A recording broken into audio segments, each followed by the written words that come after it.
Marcus Webb had exactly 3 qualifications for his job as a salvage operator. He could pilot a ship without crashing it most of the time, he had opposable thumbs, and he was too broke to quit. That's how he found himself on the surface of Kravik 9, a planet so dead it made a graveyard look like a theme park, poking around ruins with a scanning device held together by duct tape and hope. Anything valuable yet? Krell's voice crackled through the comm. Krell was Marcus's partner, a 7-foot-tall insectoid with 4 arms, chitinous armor, and the personality of someone perpetually stuck in traffic. He'd been Marcus's crewmate for 2 years, which in Krell's species measured out to approximately 2,000 years of suffering. "Define valuable," Marcus said, kicking over a piece of rubble. "I've got some nice rocks, very aesthetic. Could sell them to a geologist with low standards." "I will leave you here." "You say that every mission, buddy." Marcus unwrapped a sandwich because if you can't eat a questionable tuna melt while exploring dead civilizations, what's even the point of space travel? He wandered deeper into the ruins, following a faint energy signature that his scanner insisted was worth investigating, though his scanner also once insisted a space cow was a warship, so grain of salt. That's when he saw it. The obelisk stood in the center of a circular chamber, about 15 feet tall, made of obsidian so black it seemed to absorb light. Geometric patterns covered its surface, shifting and rearranging like a Rubik's Cube having an existential crisis. Marcus had seen ancient artifacts before. Usually they were disappointing, broken, or actively trying to kill him. This one, though, hummed with an energy that made his teeth itch. "Krell, I found something, looks expensive and probably cursed. Do not touch it." Marcus took a bite of his sandwich and stepped closer. "I'm just looking. I'm a professional." The patterns on the obelisk pulsed faster. Marcus leaned in, squinting at an inscription. "Hey, can you read ancient Viridian script?" "Ancient?" "Because I think this says something about worthiness and also maybe a recipe. It's hard to tell with these old languages. They never used spaces between words. Real inconsiderate if you ask me." His sandwich slipped. Marcus lunged to catch it. His hand smacked the obelisk. Everything went white. When Marcus's vision cleared, a holographic figure hovered above the obelisk, vaguely humanoid, but composed entirely of golden light. It spoke in a voice that bypassed his ears and went straight to his brain, which Marcus felt was incredibly rude and also probably illegal in several systems. "The relic of Valerix awakens. For 3,000 cycles I have waited for one worthy of my power. I measure courage. I measure sacrifice. I measure the content of one's very soul. Who dares claim my legacy?" Marcus blinked. "I just wanted my sandwich back." The hologram rotated to face him directly. "A supplicant presents himself. You are human. Curious. Your species attempted to activate me once before. They failed spectacularly. One cried, another brought offerings of cheese. Was it good cheese? Adequate. Preparing worthiness evaluation. Please stand by." Krell burst into the chamber 3 minutes later, plasma rifle drawn, all 4 arms ready for combat. "Marcus, the entire sector just lit up with energy readings. What did you do?" "I have been asking myself that question for my entire adult life, and I still don't have a good answer." Marcus gestured at the now glowing obelisk. "This thing says it measures courage. It's been waiting for someone worthy for like 3,000 years. And apparently it thinks I'm a candidate, which honestly raises questions about its judgment protocols." "This is the relic of Valerix."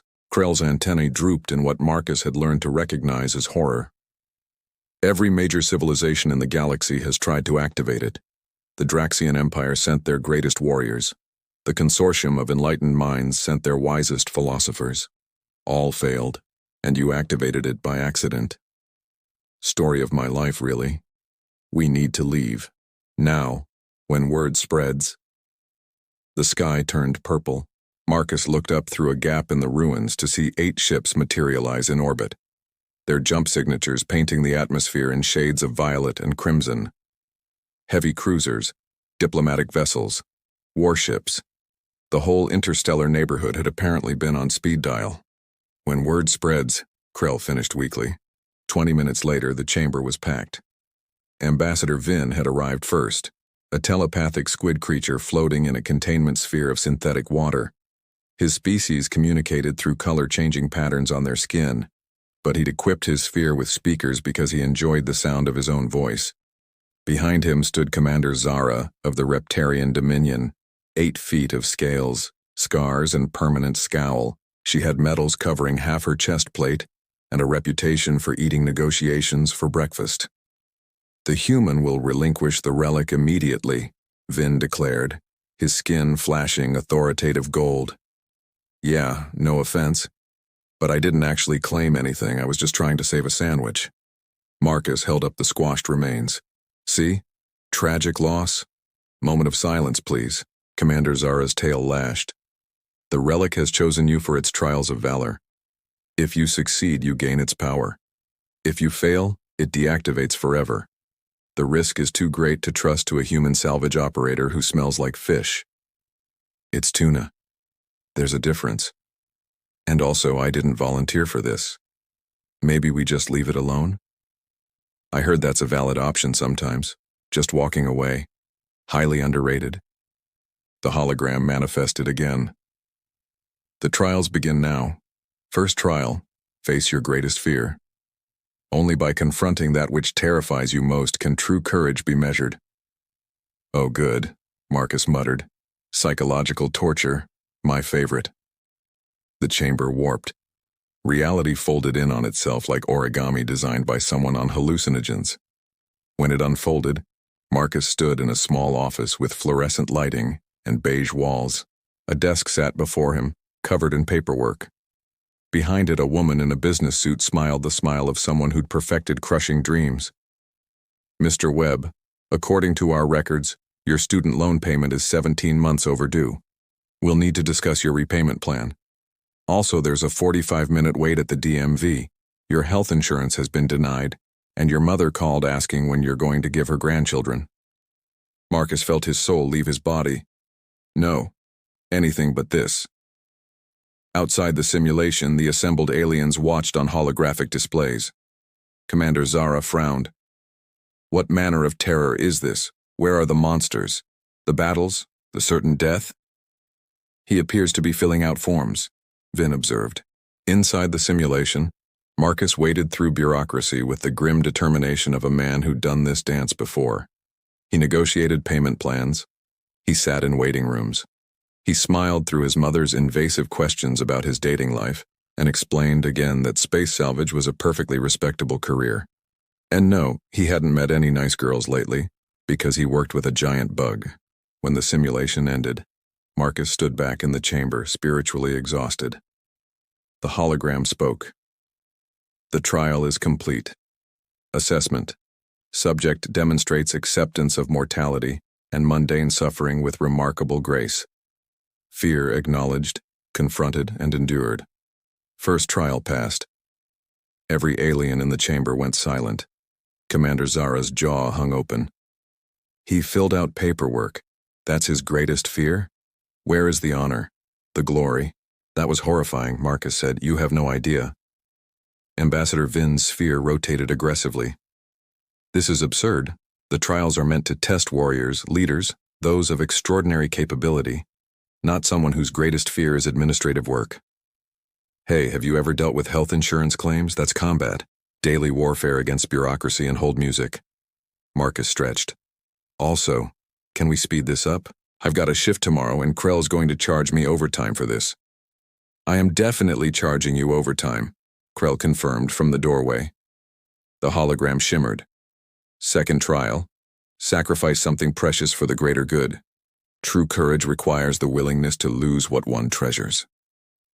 Commander Zara stepped forward immediately, her scales gleaming under the chamber's light. She drew her ceremonial blade, a weapon passed down through 14 generations of her family, decorated with the teeth of every enemy she'd personally defeated. 37 teeth. Marcus had counted once when he was bored. "I offer my blade, the symbol of my honor and heritage. With this sacrifice I prove my worth." She placed it before the obelisk. The hologram barely paused. Rejected. This is merely metal. You value the symbolism, not the object. Next. Zara's expression could have curdled milk. She retrieved her blade and stepped back, scales flushing dark with humiliation. Ambassador Vin floated forward. Then I offer something truly precious, a portion of my consciousness. My species can partition our minds, creating copies of our memories and experiences. I will give 1/10 of my very self. He closed his eyes, bioluminescent patterns racing across his skin. A small sphere of light materialized, pulsing with psychic energy. He presented it to the obelisk. Rejected. You retain 90% of yourself and will regenerate this portion within weeks. This is not sacrifice. This is investment with expected returns. Next. Vin's colors flashed through several shades that Marcus was pretty sure translated to very creative cursing. Marcus, Krell hissed. Do not volunteer. Let this thing deactivate. We can go home. But Marcus was already stepping forward, hands in his pockets. Yeah, okay, I'll bite, let's see. He pulled out a dented beer can. This is my last beer. Been saving it for 2 months. Real Earth import too, not that synthetic crap they make in the colonies. Cost me half a paycheck. He set it down. Also, I'm giving up my captain's chair on the ship. Krell can have it. The good one with lumbar support. I'll take the broken one that makes that weird squeaking noise. Silence. Even the hologram seemed to pause longer than before. Krell doesn't even sit, Commander Zara said. His species doesn't have the spinal structure for chairs. Yeah, but now he has the option. That's freedom, baby. Marcus shrugged. And honestly, I was getting tired of making decisions anyway. Captain's chair means responsibility. I'm more of a consequences of other people's decisions guy. The hologram spoke, and for the first time it sounded almost confused. Assessment. Subject offers genuine comfort for no logical return. Subject voluntarily relinquishes authority despite no external pressure. This is not strategic. This is not calculated. This is simply letting go. Second trial passed. Ambassador Vin's sphere bubbled aggressively. He gave up a beverage. I offered part of my mind. And yet the relic chose the beverage, Marcus said, which should tell you something about the quality of your mind, but I'm not going to be the one to say it. Oh wait, I just did. The third trial manifested without warning. The chamber disappeared, replaced by a tactical hologram of a space battlefield. 2 fleets faced each other across a simulated void, one representing defenders of a colony world, the other an overwhelming invasion force. Numbers scrolled across Marcus's vision. Ship classes, weapon capabilities, estimated casualties.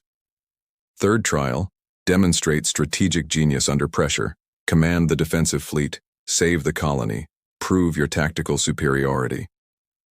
Commander Zara shouldered Marcus aside. Finally, a proper test. Human, observe how a true warrior leads. She studied the battlefield for exactly 4 seconds before issuing commands. Divide our forces into 3 strike groups. Alpha targets their command ship. Beta flanks from coordinate 772. Gamma holds the line. Concentrate fire on their carriers. Victory through superior tactics. The simulation ran. Zara's fleet fought brilliantly, executing textbook maneuvers with precision. They inflicted heavy casualties. They held formation. They fought with honor. They lost. The colony burned. Estimated civilian deaths, 2 million. Zara's hands clenched. Another strategy then. I'll adjust for their countermeasures.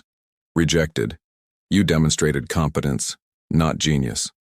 Next. Ambassador Vin floated into position. Clearly this requires more than brute force. Allow me. His skin flashed with complex patterns as he manipulated the simulation. Ships moved with eerie coordination. He targeted supply lines, communications, morale. He orchestrated psychological warfare, spreading fear and confusion through enemy ranks. His strategy was a work of art, cold and beautiful and utterly ruthless. The simulation ran. The enemy fleet fractured, turned on itself, collapsed into chaos. The colony was destroyed in the crossfire. Estimated civilian deaths, 1.8 million. Rejected. You demonstrated cleverness, not wisdom. Next. Vin's colors darkened to furious crimson. This is impossible. No strategy can overcome those odds while preserving the colony. That's kind of the point, isn't it? Marcus stepped up to the controls. He looked at the battlefield for maybe 10 seconds. Then he opened a communication channel to the enemy fleet. Hey there. My name's Marcus. I'm representing the colony you're about to attack. Just wanted to point out that wars are expensive. Like, really expensive. You're looking at minimum 6 months of sustained combat, heavy losses. And even if you win, you'll spend the next decade dealing with insurgents who know the terrain better than you do. Alternatively, we could all just not do this. There's a bar on Station Kappa 7 that makes this drink called a nebula bomb. First round's on me. We can talk this out like adults. The simulation paused. Then, against all tactical probability, the enemy fleet's commander responded, "What kind of bar?" 20 minutes of simulated diplomacy later, both fleets had agreed to a ceasefire pending formal negotiations. 0 casualties. The colony survived. Marcus even got the enemy commander to laugh with a joke about military budgets. The hologram reappeared, and it sounded genuinely impressed. Assessment. Subject recognized the unwinnable scenario and refused to play. Subject understood that some problems cannot be solved through combat. Subject demonstrated revolutionary pragmatism. Third trial passed. Krell's antennae were fully upright, which meant he was experiencing something close to respect. You talked them down. In a simulation designed to test combat strategy, you negotiated peace.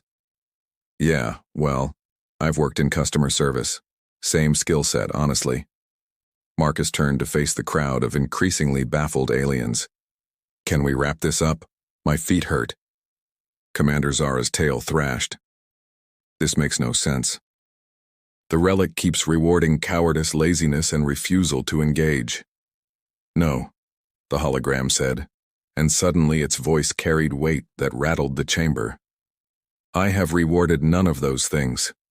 You simply do not understand what I measure. You have never understood. None of your species has. The hologram expanded, filling the chamber with golden light. Images appeared in the air around them. Vast civilizations rising and falling, warriors charging into battle, empires burning, societies collapsing under the weight of their own glory. I was created by the Varathian ascendancy, the hologram said. They were mighty beyond measure. They conquered 1,000 worlds. They knew no fear. They believed courage meant fearlessness, sacrifice meant martyrdom, and strength meant never backing down. Do you know what happened to them? They collapsed, Krell said quietly. I read about them. Internal conflict. They destroyed themselves. Indeed, they created me in their final days as a warning to other species. They programmed me to seek not what they had become, but what they should have been. The hologram's form shifted, showing Marcus in different scenarios, facing the bureaucracy simulation while clearly terrified but continuing anyway, offering his beer with genuine sadness, talking down the enemy fleet with sweat on his forehead. Humans are the first species I have encountered that truly understands courage. You do not measure it by the absence of fear. You measure it by action, despite fear. You charge into danger while your hearts pound and your hands shake. You sacrifice comfort for strangers you will never meet. You admit when fights cannot be won and seek other paths. You are, inexplicably, simultaneously terrified and brave. Ambassador Vin's colors flickered rapidly. We do not show fear. We have evolved beyond it. No, you have suppressed it. Suppression is not transcendence. The hologram turned to Commander Zara. Your species punishes any who show fear. You call it weakness. You create warriors who would rather die than admit terror. You have built a culture of toxic martyrdom where sacrifice without question is the highest virtue. Zara's scales flushed. Without that dedication, we would have fallen to our enemies, and with it, You have fallen to yourselves. 70% of your species suffers from what humans call post-traumatic stress. Your suicide rates are the highest in the known galaxy. Your culture devours its own children in the name of honor. The hologram swept across the assembled aliens. Every species here has made the same mistake. You believe courage means not being afraid. You are wrong. Courage means being afraid and doing it anyway. Courage means knowing when to let go. Courage means choosing peace when your pride demands war. The chamber fell silent except for the gentle hum of the obelisk. Marcus raised his hand. Quick question. Is this going to take much longer? Because I'm starting to feel like we're in therapy, and I'm not emotionally prepared for that today. Your species baffles me, human Marcus. You are simultaneously the most cowardly and the most brave. You panic over social interactions while charging into burning buildings. You fear phone calls while exploring the void of space. You are paralyzed by student debt while laughing at death. You are contradictions made flesh. Yeah, we're a mess. It's kind of our thing. Marcus scratched his head. So do I pass? Can we call it a day?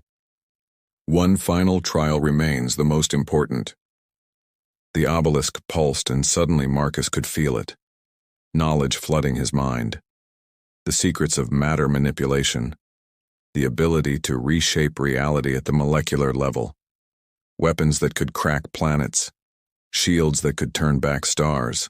The accumulated wisdom of the Varathian ascendancy, 3,000 years of technological advancement compressed into pure data.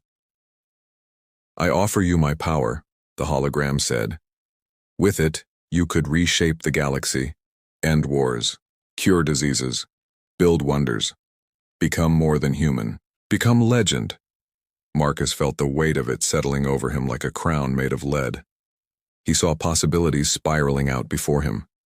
Futures where he wielded godlike power, where colonies flourished under his protection, where his name echoed through history. All he had to do was accept. What's the catch? He asked. The hologram dimmed slightly. You would bear the responsibility alone. My power cannot be shared, only inherited. You would need to isolate yourself to master it. No more simple pleasures, no more friendship, no more quiet days on salvage runs. You would become a guardian, a weapon, a tool for the greater good. Your life would no longer be your own. Every alien in the chamber leaned forward. This was it. The moment when the human would ascend. When one salvage operator with a terrible work ethic would become a force capable of reshaping civilizations. Marcus looked at the swirling power being offered to him. He thought about having purpose, meaning, importance. Then he looked at Krell, standing in the doorway with his arms crossed and his antennae drooping in exhausted patience. Yeah, I'm going to have to pass, Marcus said. Appreciate the offer, really. Very shiny, lots of impressive light shows. But I've got rent due next week, and I'm pretty sure cosmic responsibility doesn't come with a paycheck. Plus, I promised Krell I'd help him recalibrate the ship's environmental controls, and he's very particular about his humidity levels. The hologram froze. You decline? I decline. Look, I'm barely qualified to make decisions about my own lunch. Giving me the power to reshape reality seems like a recipe for disaster. I'd probably accidentally delete a moon or something. Very on brand for me, honestly. Marcus stuck his hands in his pockets. I'm good being a mediocre salvage operator.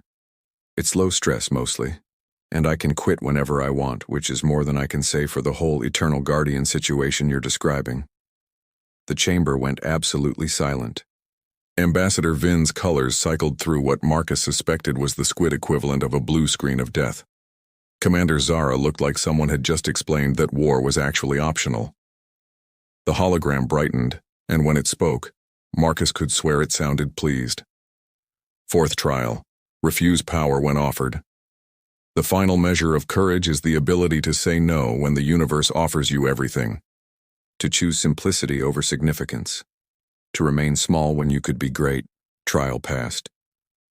The obelisk's light intensified until everyone had to shield their eyes. When it faded, the ancient artifact had gone dark and cold, its patterns frozen mid-shift.